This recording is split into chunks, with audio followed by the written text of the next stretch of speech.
Hey guys, Wave Squadron reporting in. We are here to talk about the Acolyte. Acolyte? Just don't think about it too much. The Acolyte! We're right here at Star Wars Celebration in London. And we've been going to a lot of panels. We want to talk right now about what was, for me, one of the best new things that we saw. I thought it was really good. We got to see a trailer for the Acolyte, and man, as a fight nerd, which we all are, yes, that was the thing I think I've been waiting for Disney Star Wars to try to get right. Sure. I feel like they haven't yet.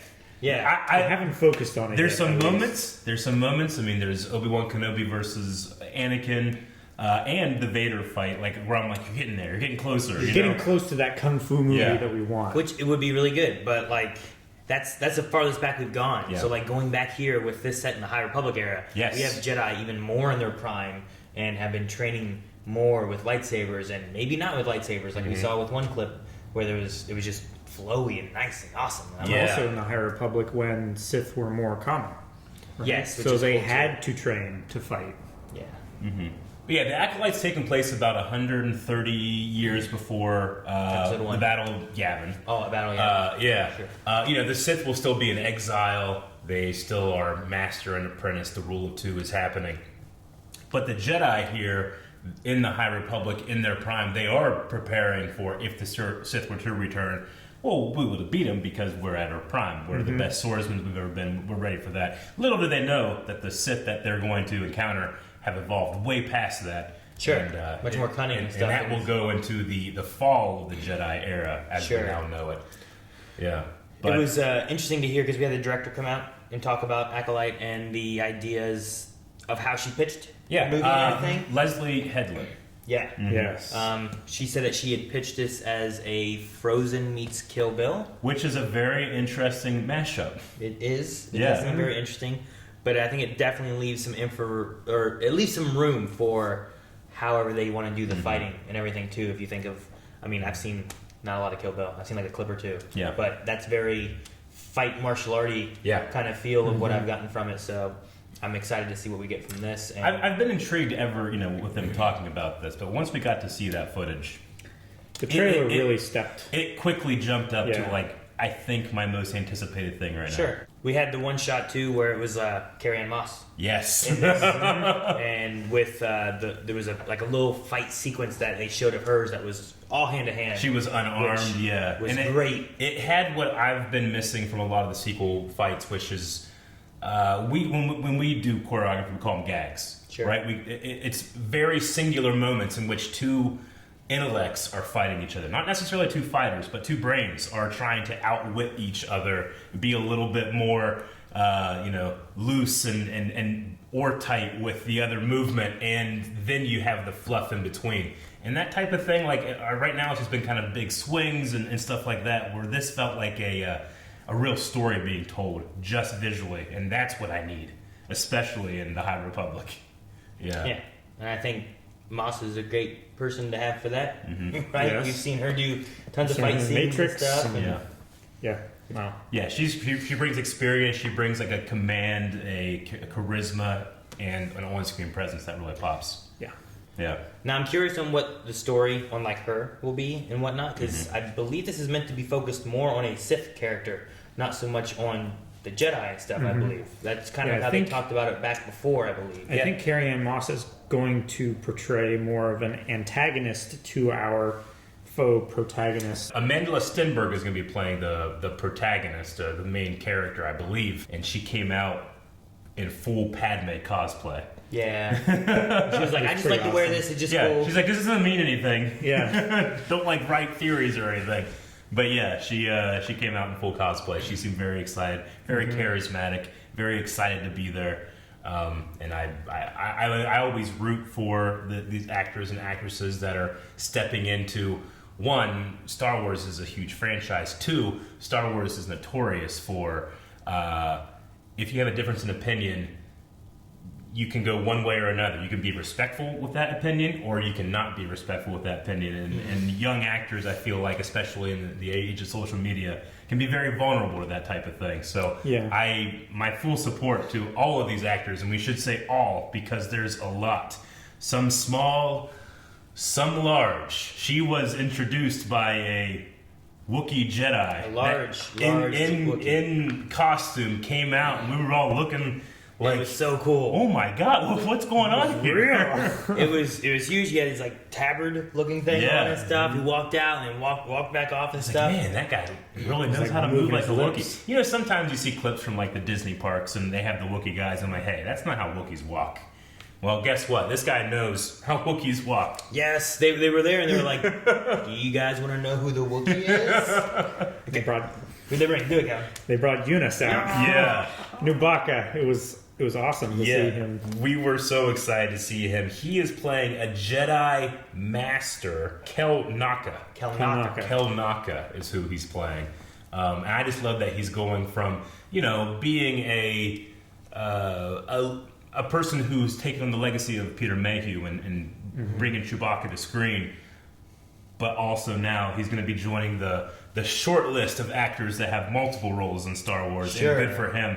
And he talked about how when he was a kid, when you're a kid, you want to be the Jedi Master. You don't want to be Han Solo's dog. You want to be a Jedi Master. And we all love Han Solo's dog. We all love Chewie. Sure. But I was very happy for him that he now gets to live out a second Star Wars fantasy. Yeah, no, I enjoyed hearing there was a story or a video I was watching that was talking about him learning, like being on set with Peter Mayhew, and it was like, all right, Peter would do the scene, and now he would do the scene. Yeah, apprenticing. It's like teaching, like this is how Chewbacca moves and operates and stuff, and it's really cool. So I'm glad to have like the apprentice of the master Wookiee. I know some people have different opinions on how Lucasfilm operates, but one thing I think that we can all kind of appreciate is how much they try to take care of the actors that are there with them, right? Like Sam Witwer has this wonderful story where, he gets cast as Darth Maul, and then he's like, okay, that's great, but I keep getting work. Like, they keep just calling me. He's like, they were doing a Brisk commercial, and Darth Maul was going to be it. He's like, oh, that sounds good, and like, who are you going to get to do that? He's like, what are you talking about? We told them that you were going to do it. Here's your check. Like, if you're there for them, they're there for you, which I think is a really cool thing, and it's awesome that Eunice is now going to be not just the greatest co-pilot, but also a great Jedi Master. Yeah, I'm excited to see like how much fighting we see of a Wookiee. Me too. I hope we get, generally you want your lightsaber blade or just a sword blade as long as your arm. He has quite the long arm. He has like the arm of like, long arms. Yeah, his arm it's like Sauron. Sure. His arm, his reach is long, So I personally hope for a longer blade would be kind of cool. That could be cool, yeah. Or maybe even, I don't know, polearmish stuff, or like just something different. It would be interesting to see a just difference. Fits, that could fit the Wookiee, I don't know. I'm trying to remember what melee weapons we've seen them with before that maybe could transition into like a saber type of weapon. That could be kind of cool too. Yeah, me too. Because the Kylo Ren crossguard saber was not something that we'd seen, and then like in Rebels you see like, here's from an ancient Jedi battle, a crossguard saber. So like, have there been old versions of saber weapons and stuff that we just haven't seen that we could see in the High Republic? Yeah. Now this is different than the Wookiee Jedi that we meet in the High Republic books proper, because this one's a little bit later in the timeline. And I know that Wookiee uses a cross. That the High Republic kind of has that crossguard look. Yeah, it doesn't. Which is I don't believe it ignites. It just has the crossguard. But having a crossguard with the Wookiee is appropriate because they already use crossbows. They can use crossguards. It's true. Could work. But yeah, that not only do we have our Jedi Master, we also were introduced to a lot of Jedi. There were they brought out quite a few people. Were a lot. I feel like they had like 10 people up there. Yeah.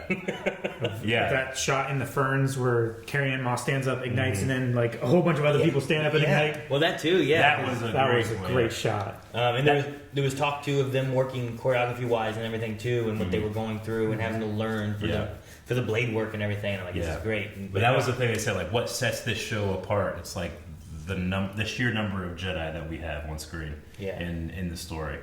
Which, if this show takes off, it's something that I think that this is something that can go on for quite a long time. Well, yeah, really, there's so much room, right? Because there's no... In terms of like a beginning and end, a lot of the other shows have like, well, I kind of know where that starts and that goes. Well, like Andor, right? Like Andor, you know where you're going to end. Like you have to get to this point. Yeah. You're not going past that point, right? So, which can be a blessing.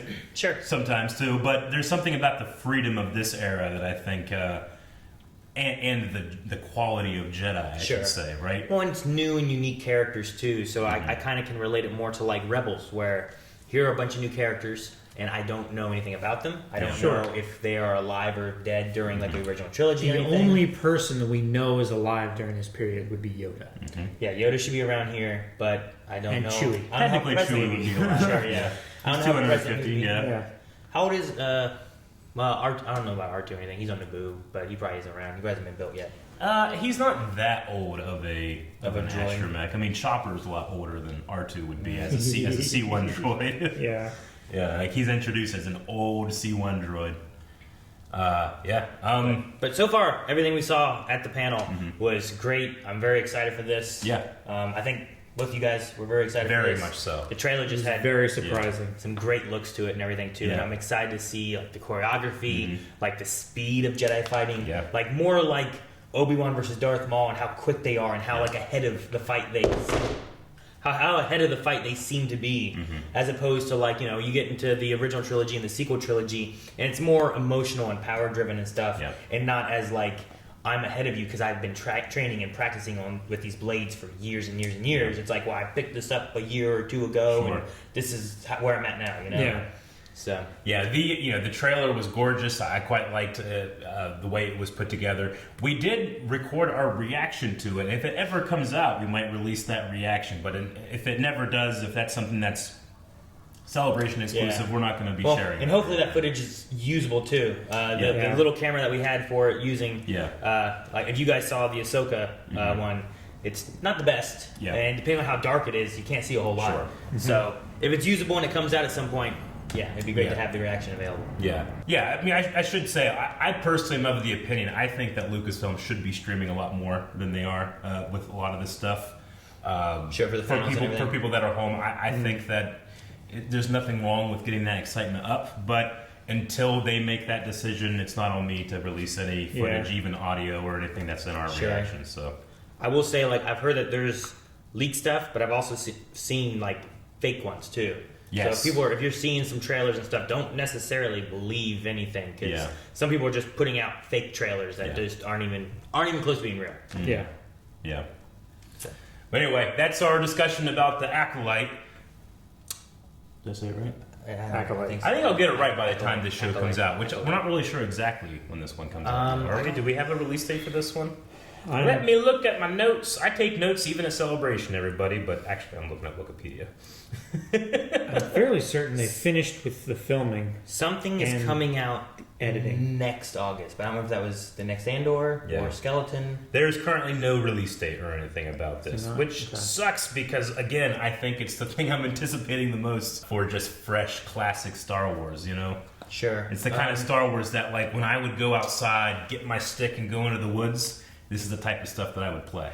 I do believe they said that they had a couple episodes already that they have watched and stuff. Kathleen Kennedy mentioned she watched the first 4. Yeah, so there has been some progress. I don't know how many's going to be in the season. If they're going to do like 6, 10, you know, whatever. Yeah. But hopefully we get it next year is what I'm hoping for. Yeah. Hopefully.